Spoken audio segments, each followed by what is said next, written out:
Mesdames, Messieurs, bonjour. Nous sommes heureux de vous retrouver pour cette nouvelle émission de Présence protestante.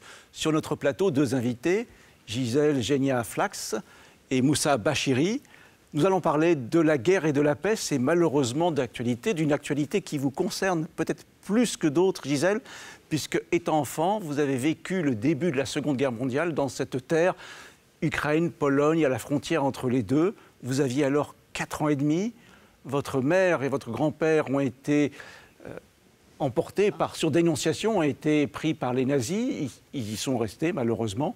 Vous avez vécu une période d'errance et notamment, vous avez vécu pendant plusieurs années dans la forêt, protégé, dans des tunnels. Pouvez-vous nous en dire quelques mots? Heureusement qu'il y a eu des partisans. Et je trouve qu'on ne parle pas assez des partisans. Les partisans, c'est-à-dire? Des résistants. Des résistants. C'est ça. Grâce à eux. Et c'est eux qui ont creusé ces tunnels, ces bunkers souterrains. Je l'ai appris seulement très tardivement, parce que je cherchais, je ne savais pas qui a fait tout ça. Parce que vous imaginez faire, parce que moi j'appelle ça des trous. Oui. Ce n'est pas des tunnels. Un tunnel, il y a des... Il y a une sortie. Il y a une entrée et une sortie, un tunnel. Il y a des briques, il y a tout ça. Non, c'était la terre. Oui. C'était des trous. Alors, il y avait... Et vous viviez sous terre? Sous terre. Mais on avait quand même des lits. On avait la nourriture. Que des partisans vous apportaient? Que les partisans, oui. Pas toujours. Il y avait des moments que, quand c'était le moment d'hiver, quand il y avait de la neige, il ne pouvait pas avoir des traces. Donc, on n'avait pas grand-chose. Hein. C'est quand il faisait plus ou moins beau que... Et comme ça, j'ai vécu presque 2 ans. Les 2 dernières années de la guerre. De la guerre. Et quand on sortait se promener pendant la bonne saison, là, j'ai vu pas mal de cadavres qui étaient mangés, enfin, picotés par des... corbeaux. Des animaux, des corbeaux. Des corbeaux. Des vrais carnivores. D'où le livre que vous avez écrit récemment, finalement. Sous terre pour survivre, parcours d'une enfant juive.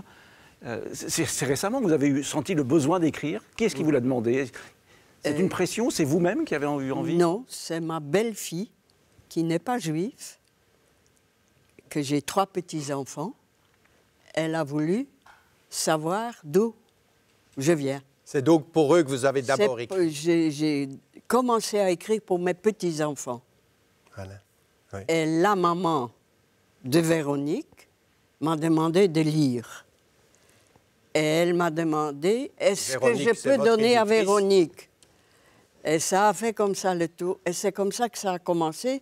Mais quand j'ai écrit ce livre, pas du tout, j'ai pensé que... C'était pas pour une édition, c'était pas pour une édition. Pour mettre en famille. C'est pour être en famille. Et tout ça vous a conduit à témoigner dans les écoles, dans des centres fermés. Rencontrer les jeunes, c'est important. C'est très important. Monsieur Bachiri, vous êtes directeur d'un de ces centres fermés. Tout à fait.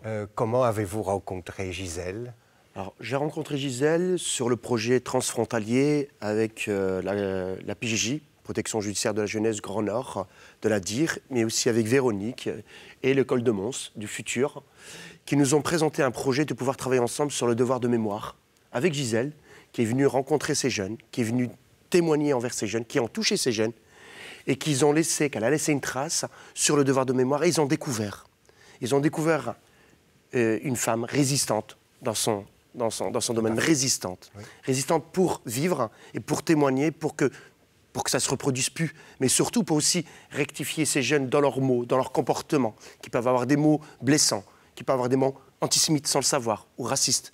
Et que c'est souvent, des mots, par des mots, qu'on finit par des génocides et des actes. Gisèle est une femme qui a été confrontée à la toute petite enfance, 4 ans et demi, à la violence la plus totale, à ce qu'on pourrait appeler l'horreur absolue de la Shoah, de la déportation, des camps. Et finalement, ça rejoint ce que peuvent vivre des jeunes aujourd'hui qui sont confrontés aussi à la violence, qui en sont peut-être même moteurs de violence. Tout à fait. Qui sont moteurs de violence et qui ont été aussi violentés. Ils ont été victimes et bourreaux.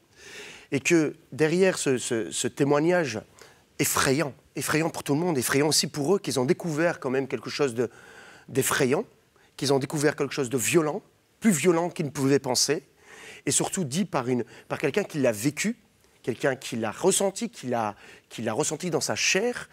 Et dans un témoignage d'un jeune qui vient me voir, il me dit « Monsieur Bachiri, elle est forte, elle est petite, elle est forte. Et je regrette ces mots que j'ai pu dire. Et je comprends que ça peut blesser et que ça peut amener une souffrance. Et ça a pu développer, même des jeunes qui n'ont pas connu Gisèle, que les autres ont témoigné et qu'ils ont pu créer ce son qui amène ce témoignage pour ceux qui n'étaient pas là, pour qu'ils puissent aussi l'entendre. Alors, pendant que nous continuons le débat, nous regardons quelques images de Gisèle dans un lycée qui parle à ces jeunes comme elle a parlé dans ce centre fermé. Et Gisèle, ça vous donne une force de vivre aujourd'hui. Ah oui. Le fait de témoigner. Ah oui. Et puis j'ai tellement de bons contacts avec les enfants.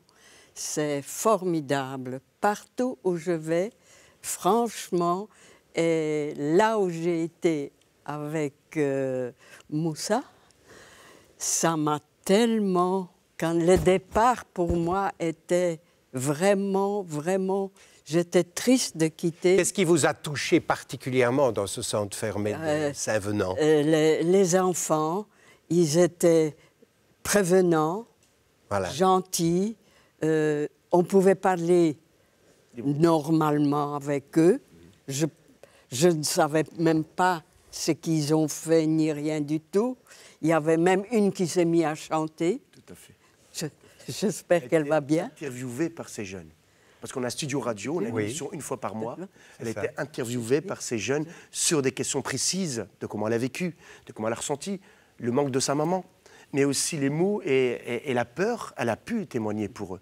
Et ce qui est extraordinaire au CEF de Saint-Venant, elle a trouvé la plante qu'elle a soignée pendant qu'elle était sous terre. Ah oui, ça c'était formidable. Et qu'on retrouve dans le livre d'ailleurs. C'est formidable. Oui, elle a été retrouvée au CEF. Et en marchant, elle la prend, elle m'a dit, mais c'est cette plante qui m'a pu soigner. Et ça, c'est un signe aussi. Quand j'étais dans la forêt, j'étais plein de pus.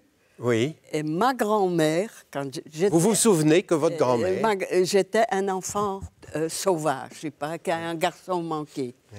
Et ma grand-mère m'a dit, si tu te blesses, tu prends la feuille, tu la mets et tu vas être... Et voilà que la plante se retrouve à Saint-Venant. Et voilà que je retrouve cette feuille. Oui. Pas en Belgique. Oui. En Belgique, je ne le trouve pas.